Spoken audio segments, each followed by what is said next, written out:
علی اور عباس کو بلایا، ان کے کندھوں پہ آپ نے یوں ہاتھ رکھے اور آپ کے پاؤں یوں زمین پہ لگ رہے، آپ پورا پاؤں نہیں لگا پا رہے تھے کمزوری سے، یہ پوزیشن تھی اس طرح۔ اور پھر آپ نے ایک عجب بات فرمائی جو کسی نبی نے نہیں فرمائی، فرمایا کہ میرے بعد میری آنے والی امت کو میرا سلام کہتے ہیں۔ اور آپ نے فرمایا لوگوں میرے جانے کا وقت آ چکا ہے۔ آپ نے فرمایا فضل میرا قرضہ ذمے لیتے؟ پھر اٹھنے لگے، اٹھ نہیں سکے تو آپ نے فرمایا ابو بکر سے کہو نماز پڑھائے، عشاء کی نماز۔ 12 ربیع الاول آ گئی، 632 عیسوی اور 11 ہجری، آپ کی طبیعت میں بشاشت آئی تو صحابہ نماز پڑھ رہے تھے، آپ نے دروازہ کھول کے سب کو یوں دیکھا۔ یہ آپ کی آخری زیارت تھی اپنی امت کے لیے، اس کے بعد آپ اپنے اللہ کی طرف کا سفر شروع کیا۔ تو جبریل بولے یا رسول اللہ، اللہ آپ کی ملاقات کے شوق۔ آپ نے فرمایا جاؤ اللہ سے پوچھ کے آؤ۔ اور عمر رضی اللہ عنہ تلوار اٹھائے ہوئے تھے، جو کہے گا اللہ کا نبی فوت ہوگا میں سر اڑا دوں گا، وہ فوت نہیں ہوئے، وہ اللہ کے پاس گئے۔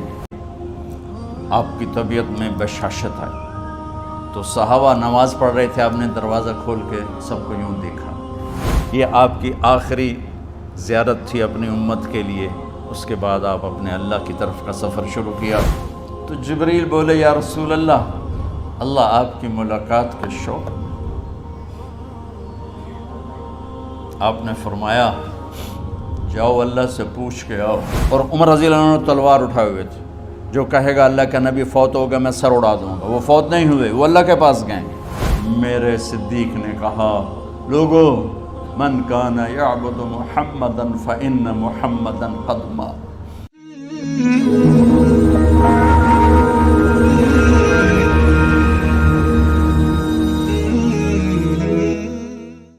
تو میرے یہ سارے ساتھیوں نے میرے ذمے یہ لگایا تھا کہ میں تھوڑا سا آج وفات نبی پر تھوڑی سی بات کر لوں، تو اسی کو میں پیش کرنے کی کوشش کر رہا۔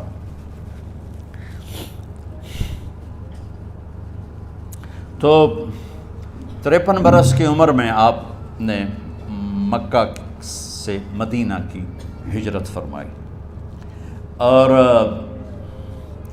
10 برس آپ نے مدینہ میں قیام فرمایا۔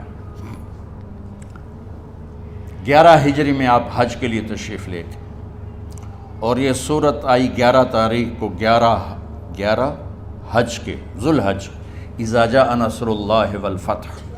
اس میں اشارہ تھا کہ میرے نبی آپ کا مشن مکمل ہو چکا ہے، اب آپ ہمارے پاس آنے کی تیاری فرمائیں۔ تو یہ جب یہ زوال سے پہلے آپ اپنے خیمے میں لیٹے ہوئے تھے، یہ آخری صورت قرآن کی جو نازل ہوئی، تو آپ نکلے زوال کے بعد، آپ نے تینوں شیطانوں کو پتھر مارے، پھر آپ اپنی اونٹنی عذبہ پہ سوار ہوئے، اور آپ نے یہ تاریخی جملہ بولا ایھا الناس عسیٰ اللہ تلقونی بعد عامی ھذا، لوگو یہ میری تمہاری آخری ملاقات، آج کے بعد تم مجھے نہیں دیکھو گے۔ واپسی پر آپ نے معاذ بن جبل کو مدینے سے یمن روانہ فرمایا، تو معاذ بن جبل سے ایسی محبت تھی کہ ان کو سی آف کرنے کے لیے 7 میل پیدل چلے، 7۔ اب کسی کو روانہ کرنے کے لیے ساتھ نہیں چلتے تھے، مسجد سے روانہ کر دیتے تھے، معاذ بن جبل کو 7 میل ساتھ چلے، اور جب آخری پوائنٹ آیا سفر کا تو کہنے لگے معاذ عسیٰ اللہ تلقانی بعد عامی ھذا، معاذ یہ تیری میری آخری ملاقات ہے، وَلَعَلَّكَ تَمُرُّ بِقَبْرِي وَمَسْجِدِي ھذا، جب تو واپس آئے گا تو میری قبر دیکھے گا اور میری مسجد مجھے نہیں دیکھے گا۔ تو فَبَكَىٰ مُعَاذٌ جِشْعًا لِفِرَاقِ رسول اللہ، تو معاذ بن جبل پھوٹ پھوٹ کے رونے لگے آپ کی جدائی کا تصور کر، تو آپ کی آنکھوں میں بھی آنسو آ گئے، تو آپ نے جلدی سے منہ یوں پھیر لیا، معاذ پیچھے ہو گئے اور آپ ادھر ہو گئے، اپنے آنسو چھپا لیے، اور فرمایا معاذ ان اول الناس بی المتقون من کانوا وحیث کانوا، معاذ اس جدائی کا غم نہ کر، جو تقوی پر مرے گا وہ میرا سب سے قریب ہوگا، چاہے وہ پاکستان میں ہو کہ افریقہ میں ہو، میرے سب سے قریب وہ ہوں گے جو تقوی والے ہوں گے، جو اللہ سے حیا کرنے والے ہوں گے۔ جب آپ واپس تشریف لائے،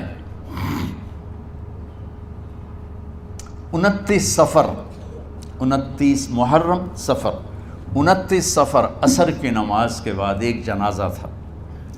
اس جنازے کو پڑھانے کے بعد اس کو دفن کے لیے آپ جنت البقیع تشریف لے گئے۔ وہاں سے واپس ہونے لگے تو سر درد اٹھا، اور وہ درد ایک دم بڑھنا شروع ہوا، اور اس دن باری حضرت عائشہ کے گھر کی تھی، تو آپ گھر میں تشریف لاتے لاتے درد کے ساتھ بخار، تیز درد، تیز بخار، اور 14 دن 12 ربیع 29 30 2 دن یہ اور 12 دن اگلے 14 دن آپ نے بیماری دیکھی، مسلسل سر درد اور مسلسل بخار۔ اور روزانہ آپ جب گھر بدلتے، اس وقت 9 بیویاں زندہ تھیں، تو آپ پوچھتے کل کس کی باری ہے، کل کس کی باری ہے؟ جی میمونہ کی ہے۔ اگلا دن کل کس کی باری؟ جی حفصہ کی ہے۔ کل کس کی باری ہے؟ ام سلمہ کی ہے۔ تو بیگمات نے اس سے سمجھا کہ اللہ کے نبی یہ چاہتے ہیں کہ میں بیماری کے دن عائشہ کے پاس گزاروں، ورنہ آپ کو تو خود پتہ ہے کل کس کی باری ہے، پرسوں کس کی باری ہے، ترسوں کس کی باری ہے۔ تو حضرت میمونہ کے گھر میں آپ تشریف فرما تھے، تو ساری باقی 7 بیگمات جمع ہوئیں، اور انہوں نے آ کے عرض کی، یا رسول اللہ، جب تک آپ بیمار ہیں آپ عائشہ کے پاس آرام فرمائیں، اور جب اللہ آپ کو شفا دے دے تو پھر ہماری ترتیب کو آپ دوبارہ شروع فرما دیں۔ تو آپ نے سب کا شکریہ ادا کیا۔ عدل کی مثال کا اسلام جب دوسری شادی کی اجازت دیتا ہے تو عدل کی شرط لگاتا ہے، اِلَّمْ تَعْدِلُوا، اگر عدل نہیں کر سکتے پھر ایک ہی ہے عدل۔ اور آپ نے فرمایا جس نے دوسری شادی کی اور عدل نہ کیا، کتنی مرضی عبادت کر کے آیا، تو قیامت کے دن آدھا حصہ اس کا فالج زدہ ہوگا، ایک سائیڈ اس کی فالج زدہ ہوگی، کتنے ہی مراقبے کر کے کتنی ہی نمازیں پڑھ کے آیا ہو، انصاف نہیں کیا تو پورا آدھا حصہ فالج کی پکڑ میں ہوگا۔ تو جب سب بیگمات نے یہ کہہ دیا کہ آپ وہاں گزاریں، تو آپ نے شکریہ ادا کیا، علی اور عباس کو بلایا، ان کے کندھوں پہ آپ نے یوں ہاتھ رکھے، اور آپ کے پاؤں یوں زمین پہ لگ رہے، آپ پورا پاؤں نہیں لگا پا رہے تھے کمزوری سے، یہ پوزیشن تھی اس طرح۔ اور یہ پیر کا دن تھا، آپ حضرت عائشہ کے گھر میں داخل ہوئے، اور اگلے پیر کو حضرت عائشہ کے گھر میں آپ اپنے اللہ کے پاس چلے گئے۔ آخری ہفتہ آپ نے حضرت عائشہ کے گھر میں گزارا۔ صحابہ ملاقات کے لیے حاضر ہوئے، تو آپ ان کو دیکھ کے رونے لگے، اور فرمایا کہ میں تمہیں اللہ کے سپرد کرتا ہوں، اللہ تمہاری حفاظت کرے، اللہ تمہارا ساتھی ہو، آواکم اللہ، حفظکم اللہ، نصرکم اللہ، بہت دعائیں دی۔ تو عبداللہ بن مسعود رضی اللہ تعالیٰ عنہ نے پوچھا، یا رسول اللہ، لگتا ہے جیسے جانے کا وقت ہے، تو آپ کو غسل کون دے گا؟ تو آپ نے فرمایا، میرے اہل بیت۔ آپ کو کفن کون دے گا؟ کہا میرے اہل بیت۔ آپ کا جنازہ کون پڑھے گا؟ تو آپ رونے لگے۔ تو آپ نے فرمایا، جب تم مجھے غسل دے دو تو سب نکل جانا، سب سے پہلے میرے 2 وزیر جبریل و میکائیل آئیں گے، اور وہ میرے اوپر درود و سلام پڑھیں گے۔ ہمارے نبی کا جنازہ ایسے نہیں ہوا اللہ اکبر اور پیچھے صفیں، آپ کی چارپائی کے پاس آ کر صحابہ کھڑے ہو جاتے تھے، وہ میں ابھی بتاتا ہوں۔ تو آپ نے فرمایا سب سے پہلے جبریل و میکائیل آ کر میرے اوپر درود و سلام پڑھیں گے، پھر اس کے بعد 7 آسمان کے فرشتے باری باری آئیں گے۔ جب وہ چلے جائیں گے تو پھر سب سے پہلے میرے خاندان، میرے اہل بیت کے مرد آ کر میرے اوپر سلام پڑھیں گے، پھر ان کی خواتین آ کر سلام پڑھیں گی، پھر ان کے بچے آئیں گے، پھر ان کے نوکر اور نوکرانیاں آئیں گی، اس کے بعد مہاجرین مکے کے قریش آئیں گے، اس کے بعد ان کی عورتیں آئیں گی، ان کے بچے آئیں گے، ان کے نوکر اور نوکرانی آئیں گی، اس کے بعد مدینہ والے آئیں گے، پھر مدینہ کی خواتین آئیں گی، پھر ان کے نوکر نوکرانی آئیں گے، اور اس کے بعد مجھے تم اللہ کے سپرد کر دینا۔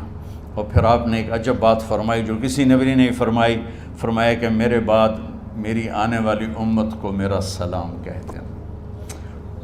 اور انہیں کہنا کہ ان کے بعد جو آئیں ان کو بھی میرا سلام کہہ دے۔